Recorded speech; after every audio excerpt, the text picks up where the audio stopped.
পরিচ্ছন্ন ক্যাম্পাস পাঠক বন্ধুর অঙ্গীকার এই স্লোগান নিয়ে সম্প্রতি এক ব্যতিক্রমী উদ্যোগ নিয়েছে ঢাকা কলেজ শাখা পাঠক বন্ধুর সদস্যরা।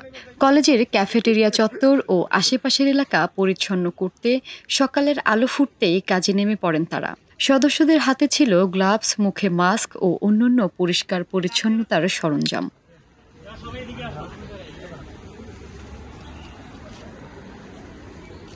ঢাকা কলেজ পাঠক বন্ধুর আহ্বায়ক কৌশিক মাহমুদ সিজানের নেতৃত্বে এই কার্যক্রমে সহযোগিতায় ছিল কলেজটির শিক্ষার্থীরা।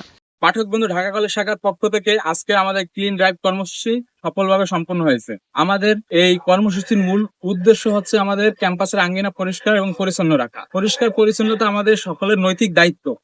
এর আগে ঢাকা কলেজের সাবেক অধ্যক্ষ অধ্যাপক এ.কে.এম. ইলিয়াস ঢাকা কেন্দ্রীয় বিশ্ববিদ্যালয় গঠনের লক্ষ্যে ৭ কলেজের অন্তর্বর্তীকালীন প্রশাসক হিসাবে দায়িত্বপ্রাপ্ত হওয়ায় পাঠক বন্ধুরা তাকে ফুলের শুভেচ্ছা জানায়।